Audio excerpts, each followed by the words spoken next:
Packed show today, guys, with some previews for the men's and women's basketball team, a recap of the women's basketball win on Thursday, and a look at some IU football news that isn't about players transferring away or anything of that nature.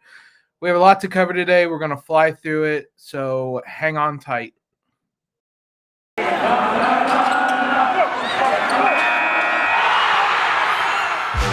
You are Locked On Hoosiers, your daily podcast on the Indiana Hoosiers. Part of the Locked On Podcast Network, your team every day. What is up, guys? It is Friday, December 10th. This is Locked On Hoosiers, your daily source for IU athletics news, analysis, reaction, everything you guys could possibly be looking for. I'm your host, as always, Jacob Rude. Want to thank you guys for making Locked On Hoosiers your first listen every day. Just a reminder that Locked On Hoosiers is free and available wherever you guys listen to podcasts, as well as on YouTube at Locked On Hoosiers. Today's episode is brought to you by NetSuite. NetSuite is the #1 cloud financial system to power your growth. Head to netsuite.com/lockedonncaa for special end-of-year financing on the #1 financial system for growing businesses. As always, guys, make sure you subscribe to the show. Make sure you're following us on Twitter at @LO_Hoosiers. Make sure you're following us on Instagram at Locked On Hoosiers. We're jumping right into it today. As I said, there's a lot I want to try to cover. Time willing, we will see. But we're going to start off the men's basketball team. They obviously play on Sunday, but I want to touch a few more things on that Wisconsin game, just as some final thoughts before we put that to bed, because it was a frustrating, emotional reaction on the podcast yesterday, and I want to make sure that there's a couple points I didn't get to or forgot about as I was kind of ranting. One of the biggest things, just kind of looking back in hindsight, reading some stuff today, this team is still learning to win. And a stat I saw in one of Zach Osterman's pieces today, no player on this team has NCAA tournament experience. And when you frame it like that, and you look at that Wisconsin team and all the experience that they have, in hindsight, I mean, it makes a little more sense what happened. It's never going to really make total sense. But when you look at the Hoosiers, who are a team that kind of rides waves of highs and lows, and a Badgers team that, as exciting as that first half was, the Hoosiers were never going to go into Wisconsin and beat that Badgers team by 22 points. And they were always going to come alive in the second half. And they kind of realized who they were, and they relied on some of that experience to just grind out some baskets, grind out defensive possessions, get some momentum building, and then ride that wave. That's just kind of the two differences between these two programs right now. The Hoosiers hopefully are going to get back to that point, as they should. But right now, this is a talented Hoosier team that doesn't have much experience, and they're still learning how to win. That's one of the biggest things to take away from that loss. Xavier Johnson is, for all the frustrations we have with him, he's still going to determine how far this team goes. When the Hoosiers are playing well, it's almost always because Xavier Johnson is playing well. When they're playing poorly, as they did at the end of the game Wednesday, Xavier Johnson was at the center of that. He's at the center of all the good and all the bad this team does. He's going to determine how far this team takes us. Still supremely talented, still lightning quick, still great passing vision. It's just ironing out some of those wrinkles, smoothing things out between him and Trace. I have confidence. I've calmed down a little bit. I was frustrated last night when I recorded yesterday's show. I've calmed down a bit. I'm still pretty high on this team, mainly because those first 20 minutes still happened, and I know and I think a lot of others were so frustrated by that second half that we really couldn't look past that. Those first 20 minutes still happened, and that matters moving forward. The Hoosiers are somewhere between that first 20 minutes and the second 20 minutes. If they can find that, where they fall in between those two halves and consistently be that team, they're going to be a really good team. And I have confidence in Mike Woodson and this team to get it figured out. IU plays Merrimack on Sunday. This isn't going to be much of a deep dive into this team. I started to look into it. This is a really bad Merrimack team. As I said, noon, Sunday afternoon in Assembly Hall. It'll be on Big Ten Network. Merrimack is 4-7 this year. Excuse me. I already played 11 games. They are really bad offensively. Like one of the worst offenses in the country. They cannot rebound. They play super slow. About the only positive that they do is force turnovers, which, I mean, when it's Indiana, that's a positive, a big positive. The Hoosiers were good. That was one of the big positives in general for IU against Wisconsin. But Merrimack, this is going to be a game where the Hoosiers are going to keep them off the scoreboard for a really extended period on Sunday, I think. So it'll be a nice get-right game, and it should be another blowout for the Hoosiers as they continue to try to figure some things out. Ken Palm predicts at 71-52 in favor of IU, 96% win probability. There's no BetOnline odds yet. I'm recording this late Friday night. Shout out Ron Harper Jr. with that shot against Purdue. It's amazing it took Purdue this long to get ranked, and it ranked number 1, and it lasted exactly one game. But good Lord, what a shot to upset the number 1 team in the country. So between that Kanye Drake concert, I'm sure a lot of you watched. I push back podcasting, but as of now, there is no BetOnline odds, so nothing to look at there. But I expect this to be a blowout. The women's team did blow out Fairfield on Thursday. We'll talk about them and preview an even bigger game for the Lady Hoosiers on Sunday as well. First, though, let's talk a minute about kicking things up a notch for the big game, the grand stage, the Super Bowl. Super Bowl 56 at SoFi is less than 100 days away, and On Location, the official hospitality partner of the NFL, is the only place to score a once-in-a-lifetime Super Bowl ticket and experience package to the big game. Select your exact seats and choose from elite experiences featuring an exclusive pregame celebration with college stars turned NFL legends Troy Aikman, Marcus Allen, Tim Brown, and more. Plus accommodations at 5-star LA hotels and food by the great Wolfgang Puck.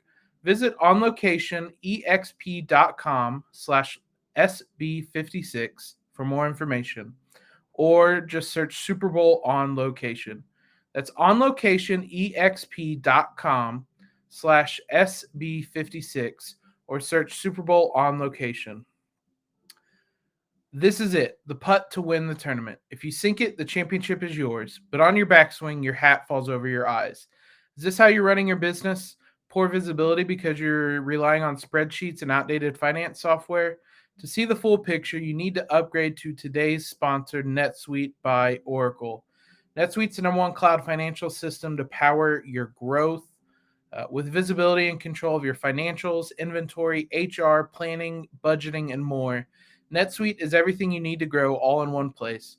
With NetSuite, you can automate your processes and close your book in no time while staying well ahead of your competition. 93% of surveyed businesses increase their visibility and control after upgrading to NetSuite. Over 27,000 businesses already use NetSuite, and right now, through the end of the year, NetSuite is offering a one-of-a-kind financing program to those ready to upgrade at netsuite.com/lockedonncaa. Head to netsuite.com/lockedonncaa for special end-of-year financing on the #1 financial system for growing businesses. netsuite.com/lockedonncaa. Women's team played Fairfield on Thursday evening. There was no contest. Fairfield came into this game. No one on their roster was listed above 6'1". Hoosiers have a couple players above 6'1", including Mackenzie Holmes. The result was that Indiana led 26-8 after the first quarter. There was no slow start today because IU had a 23-0 run in that first quarter to build up that lead. And the biggest news out of this one, Grace Berger is out of her slump. She hit her first non-heave three-pointer of the season, an odd little stat. She's had a couple shots right before the halftime buzzer, half-court shots that have fallen. But she finishes with 19 points on 7 of 10 shooting from the field, knocked down one of her 2 threes, 4 of 4 at the line. Absolutely massive to get her going. Mackenzie Holmes and Alexa Gouble just dominated underneath. Holmes had 23 points, missed 1 field goal, 5 rebounds. Gouble was a rebound short of a double-double, 21 points and 9 rebounds. The one concern is that IU has 74 turnovers in the last 4 games. I'm not a math whiz. That's just a tick under 20 per game the last 4 games. It's right over 19 per game, so it's concerning. It's not great, but the big thing was to get Grace Berger going on the night, especially as they head into the thick of the conference race. But overall, a dominating performance for the Hoosiers. They won every quarter but the final one. They were level. The benches were emptied in the fourth quarter. The reserves played a fair amount on the night. So some good minutes for them. Rest up the starters because it's a big one on Sunday for the Hoosiers in Columbus. Number 10 IU versus number 21 Ohio State, Sunday at 7 p.m. Also on the Big Ten Network. Just stay on the Big Ten Network all day. Maybe take a brief break to watch some football. But this game is a big one. There were some exciting games last season. They obviously played twice in conference play. Both teams actually won the road game in our last regular season. Ohio State won the first game 78-70 in Bloomington in Assembly Hall. IU responded by winning the track meet in Columbus 87-75. Both these games up and down, fast-paced. This is going to be a fun game to watch. Every IU women's game has been fun to watch this year, but this one specifically, just the play style, is going to be fun to watch. We mentioned how important it was to get Grace Berger going. It's partly because she was really big in both games for the Hoosiers last season. In the loss in Bloomington, she had 26 points. Followed it up a couple weeks later in Columbus by scoring 20 points for the Hoosiers. As is often the case, all 5 Hoosiers were in starters were in double figures in that win.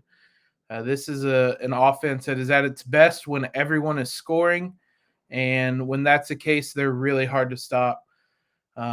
So it's a big one for the Hoosiers in Columbus against Ohio State on Sunday. The Hoosiers and Maryland are kind of the 2 favorites for the Big Ten title, but Ohio State's right there lurking. Maryland's been injured this season, a little beaten down, lost a couple games. So this is a big game early on for one of these 2 teams to potentially take a kind of an early foothold in the Big Ten Conference. So absolutely going to be tuning into this one on Sunday evening. This is going to be an exciting game to watch. Some football news on deck for you guys. Some exciting news, some interesting news that I haven't really seen anywhere. I was actually tipped off to it by our Locked On Gators host, Brandon Olson, who told me about a recruit that the Hoosiers have offered and found out some information about him. It's actually a FCS transfer from Incarnate Word. So we'll talk about him, a quarterback, here in just one moment. But I want to talk to you guys about Built Bar. This holiday season, grab the protein bar that tastes like a candy bar, or even better than a candy bar. Built Bar, filled with so much holiday goodness, rich with decadent flavor, covered in chocolate, but amazingly low in calories, sugar, net carbs, and fat, while staying high in protein. You guys really get the best of both worlds, delicious and healthy. So many flavors, you'll have a hard time choosing. Will you have raspberry or mint brownie, cherry or double chocolate? My favorite, cookies and cream or peanut butter brownie. Want to cozy up with something warm? Here's a holiday secret. Dip your Built Bar into a piping hot cup of cocoa, let it melt a little, and give your beverage a little bit of that Built Bar flavor. Plus, you'll have a nice melty Built Bar to go with it. Be sure to have a napkin on standby, though. Can get a little bit messy. If you like some of those marshmallowy, easier said than done, treats around the holidays, you need to get your hands on Built Bar Puffs. They're light, fluffy, and marshmallowy through and through. Different flavors, all covered in chocolate. Taste so good you won't believe they're filled with protein. Go to built.com, use promo code LOCKED15 to get 15% off your order today. That's promo code LOCKED15 for 15% off your order today. So as I mentioned on Thursday evening, Brandon Olson, host of Locked On Gators, DM me on Twitter that Cameron Ward, he tweeted, "Blessed to receive my first FBS offer from Indiana University." I knew absolutely nothing about him. I'm going to be honest. I am really bad about keeping up with recruiting. I can kind of do it in college or high school basketball. I'm terrible at it in football. So I appreciated him reaching out, and I went to go look him up. 247 Sports is my kind of go-to. I go to the homepage, and boom, right there, they had just done a story on him. Brandon described him as mobile with a hose of an arm. The piece by 247 Sports was before Indiana had offered him. Indiana only offered him Thursday evening. But here's a kind of a summary to give you an idea of what we're kind of looking at. So this fall, he led all FCS passers with 47 touchdowns to go along with 4,648 yards, third nationally, a 65% completion rate. Cameron entered the transfer portal. It's early, but 247 Sports projects him to be one of the most popular names in the entire transfer market. It's a preliminary grade, but 247 Sports expects Ward to carry a rating in the 90s. That's something only 3 transfer quarterbacks, Quinn Ewers, Spencer Rattler, and Dylan Gabriel, can claim thus far. Gives you an idea of just how talented a player we're looking at. Incarnate Word, their head coach left, which led to him to transfer. He is Washington State's offensive coordinator. I would assume they're going to get involved. They mentioned a couple schools. It was non-Power 5 schools. So not only in the piece, the belief was that a Power 5 school might offer. So not only did IU offer as a Power 5 school, they are the first FBS school to officially offer him. They got in on the ground floor quickly. There's obviously a vacancy with Michael Penix leaving. Donovan McCauley and Jack Tuttle are still there. I would assume McCauley is there regardless. I've mentioned that I would not be surprised if Tuttle was to transfer. That's a decision that's probably going to come. If it comes, it's going to be soon because you can get enrolled for the second semester at your new school, things of that nature. But regardless, there is a vacancy now that Penix has left. Cameron Ward sounds like a a real deal. Hoosiers don't get guys like this, so this is especially recruiting. The piece, which I would recommend going and checking out, again, it's on 247 Sports, talked about him playing in a wing T offense in high school and not being able to show off how good of an arm he has. There was no tape on it, so nobody would take a chance on him. He showed it off in the FCS, and the Hoosiers took notice. So it'll be interesting. Indiana certainly has some questions at the quarterback position. Nobody was good this year as a quarterback. Donovan McCauley is the future, but he wasn't good in the present. And Jack Tuttle was injured. He has some questions about him. There's some limits to what he can do. So a guy like Cameron Ward that they're going after him is interesting to say the least. We will see. We'll kind of keep an eye on that. I would expect there to be more programs offer him, but it matters that IU was the first, not just the first school, but the first Power 5 school to offer. We'll keep an eye on that. Will be interesting to note, but exciting. Not often IU is mentioned with players, recruits of this level. Last thing, Walt Bell was announced as the offensive coordinator officially on Thursday. Nothing surprising coming out of that. I do want to highlight a piece in the IDS, though, which was really, really, really good, and something you guys should go check out. We talk to the IDS often. We brought on Tristan Jackson a couple times. I want to try to get some more people on. But this was a piece that looked at what Walt Bell's offenses have done. It was by Luke Christopher Norton. I was trying to get his name before I dove into this. It's what Walt Bell's offenses have done compared to what Sheridan's and Kalen DeBoer's did in recent years. A couple things stuck out. Again, I'm not going to read everything because I want you guys to go read this. A couple noteworthy things, though. Bell's offenses average far more yards after catch per reception than Sheridan's. They typically split Bell's numbers up between just overall and then his time as a Power 5 or with Power 5 schools. So in Power 5 schools, 6.3 yards after catch per reception for Bell, exactly the same as Kalen DeBoer, 4.9 for Nick Sheridan. So in that regard, much closer to what Kalen DeBoer did. Bell runs far more play action than Nick Sheridan did. That just wasn't something Sheridan ever really did. Indiana called play action for Penix less than 30% of the time, while only one of Bell's 7 starting quarterbacks has been under 30%.